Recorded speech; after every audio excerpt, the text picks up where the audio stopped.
4차원 치유의 비밀, 오늘은 동맥경화야 고혈압아 너 왜 그러니? 라는 주제를 가지고 오늘 강의를 함께 나누도록 하겠습니다.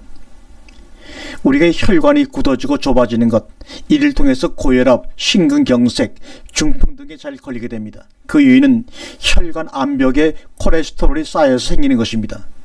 우리 콜레스테롤은 인체 생명에 필요한 성호르몬 같은 각종 스테로이드 호르몬 생성의 주요 원료 역할을 합니다. 또한 세포막 구성의 물질이기도 하고요. 그러나 과잉되면 혈관을 좁히는 나쁜 영향을 주기도 하는 것이 바로 콜레스테롤입니다. 그러나 콜레스테롤에도 좋은 것과 나쁜 것이 있죠. HDL이라고 하는 것은 나쁜 콜레스테롤이고 LDL이라고 하는 것은 좋은 콜레스테롤입니다. 콜레스테롤은 우리 몸에 워낙 중요한 물질이라 몸 안에서 버리는 기능이 잘 안 되어 있어 음식을 통해 콜레스테롤을 많이 섭취하게 되면 몸 안에 쌓이게 됩니다. 그렇게 몸 안에서 쌓여 생산하는 콜레스테롤은 몸에 맞게 생산하여 내버릴 것이 없습니다. 그런데도 육식으로 과잉 섭취해버리면 체내에 생산된 콜레스테롤 입장이 굉장히 매우 곤란해지겠죠. 아무리 중력거래도 필요 이상 들어오면 문제가 생기게 되어 있습니다. 비타민C는 최고의 산화제 방지제이나 그래도 많이 섭취하면 안 좋습니다. 특히 몸이 뚱뚱한 사람에게는 더욱더 좋지 않습니다. 그러므로 비타민C를 뚱뚱한 사람은 적당하게 먹어야지 과잉 섭취하면 안 됩니다. 현대인은 병균보다 활성산소가 모든 질병의 근원이라는 것을 아시죠? 그 결과 유전자가 변질이 됩니다. 우리 물질의 체내 과잉 축적과 T세포의 관계를 보면 인체 아무리 좋은 물질이라도 과잉 축적되면 활성산소의 과잉 생산을 불러일으켜와 T세포를 약화시켜버리고 맙니다. 우리가 음식을 섭취한 후 남아도는 기름기, 콜레스테롤을 간에다 갖다 버립니다. 이것이 간에 쌓이게 되면 지방간이 되고 간 기능이 떨어지게 되는 것이겠죠. 간에 가도 더 이상 받아들일 수가 없게 되면 그때는 피가 끈적끈적거리면 안 되기 때문에 혈관에 쌓일 수밖에 없습니다. 어느 혈관에 잘 쌓이는가? 그것은 활성산소가 많이 생겨 상처가 난 혈관벽에 잘 쌓이는 것입니다. 지방질, 콜레스테롤이 혈관에 남아있으면 끈적거리게 단핵 백혈구를 불러들여 콜레스테롤을 잡아먹게 하여 혈관벽에 쌓아두라고 유혹합니다. 그러면 혈관벽 일정한 곳에 콜레스테롤 지방이 쌓이게 됩니다.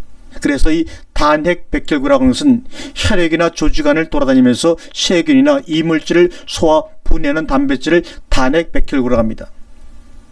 우리가 채식을 많이 하면 콜레스테롤 섭취를 하지 않으나 그래도 동맥경화에 걸릴 수가 있습니다. 그 이유는 왜 그런가요? 매일 짜증내고 화내고 스트레스를 받으면 스트레스 호르몬을 생산해내기에 고기를 많이 먹어서 콜레스테롤 섭취하지 않아도 고기를 많이 먹다면서 콜레스테롤 섭취하지 않아도 그 스트레스 호르몬에 올려가 바로 콜레스테롤 자체이기에 동맥경화에 걸릴 수 있다는 것입니다. 매일 고기를 먹어도 동맥경화에 안 걸리는 사람도 있습니다. 동맥경화에 걸리느냐 안 걸리냐는 어디에 달려있나요? 동의하지 않을지는 모르지만 결국 동맥경화는 동맥경화에 걸리고 싶은 사람이 걸리는 것입니다. 그 이유는 무엇이냐? 유전자는 무의식의 뜻에 유전자가 훨씬 더 빨리 오랫동안 반응하기에 그렇습니다.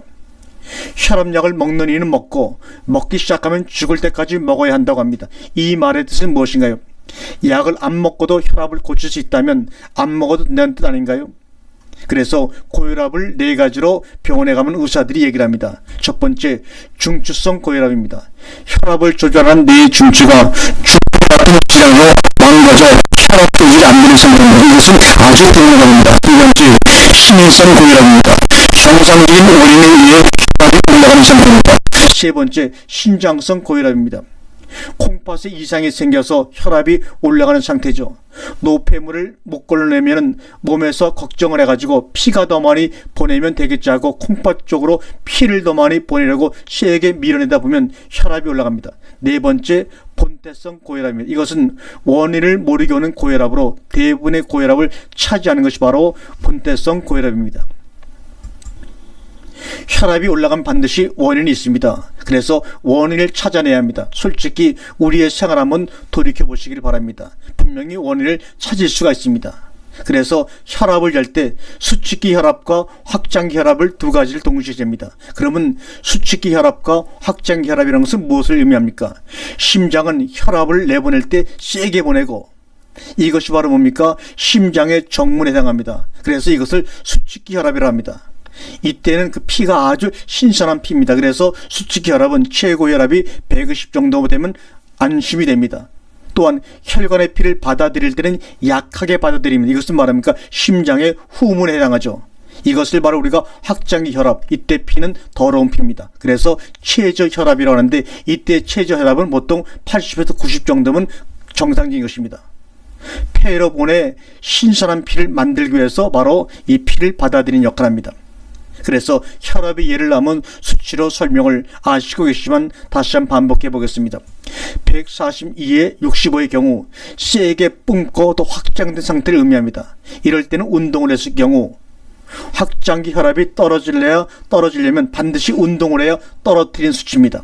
그리고 140에 90의 경우는 고혈압의 수치입니다. 세게 뿜고 확장을 잘 못하는 경우죠. 이런 경우는 열을 받았을 경우에 해당합니다. 그래서 스트레스를 받으면 확장기 혈압도 수축기 혈압도 동시에 같이 올라가 버리는 겁니다. 그런데 의사들의 주 관심사는 바로 뭐냐? 확장기 혈압입니다. 그 이유는 뭐냐면 심장이 잘 확장하지 못한다는 말은 유연성이 없다는 말이죠. 유연성이 없는 심장은 결국 굳은 심장입니다. 심장이 굳을 수도 있다는 말이죠. 수축기 혈압은 환경과 조건에 따라 올라갈 수도 있고 내려갈 수도 있습니다. 그래서 의사들의 주 관심사는 확장기 혈압이 어떠냐에 따라서 고혈압을 진단할 때 더 주의를 한다는 말입니다. 심장을 유연하지 못하게 만드는 것이 바로 여러분이 알고 있는 스트레스입니다. 마음이 굳어진 상태가 되면 심장도 굳고 몸도 굳습니다. 몸과 마음은 하나이기에 그렇게 동시에 작용이 이루어집니다. 유연한 마음을 먹어야 몸도 유연해집니다. 심장이 강제로 확장되려고 하면 통증이 오죠. 이것이 바로 협심증입니다.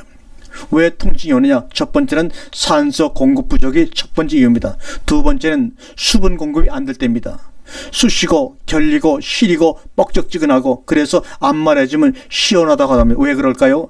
산소가 그나마 원활히 공급되기에, 어디로 산소가 공급됩니까? 바로 모세혈관으로 산소가 공급되기에 시원하다고 얘기를 하는 것입니다. 그런데 안마를 해줄 사람이 없으면 어디로 갑니까? 찜질방을 갑니다. 그러면 시원한 감을 느낍니다. 그 이유는 모세혈관이 확장되어 산소 공급이 잘 되기 때문에 그런 이유입니다.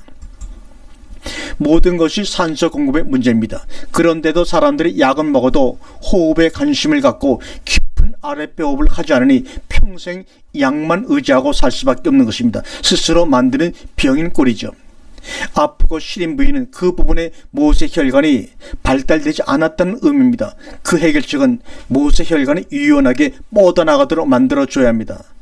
우리들의 몸의 특정 부위가 굳어 있거나 유연하지 못하다는 것은 그 부분에 모세혈관이 발달되어 있지 않다는 의미고, 그런 신호를 우리에게 보내는 것입니다. 모세혈관은 쉽게 뻗어나가기도 하지만 줄어들기도 한다는 사실을 여러분 유념해 두시기 바랍니다. 우리가 온몸의 구석구석 모세혈관을 제대로 사용치 않으면 그 모세혈관은 금방 자신이 용도가 필요 없는 줄 알고 줄어들어 버립니다. 그래서 모든 기관이 굳어지는 것이죠. 그래서 식생활과 모세혈관은 깊은 관계가 있습니다. 고주방 식사를 많이 할 시 모세혈관 쪽의 적혈과 서로 달라붙어 잘 이동이 되지 않고, 그래서 산소 공급이 결국은 안 됩니다. 나중에는 모세혈관이 폐쇄되는 결과까지 맞이해서 그 살들이 썩어 들어가는 경우도 있습니다. 수축기 혈압이 140 이상 안 올라가면 고혈압이라고 하진 않습니다.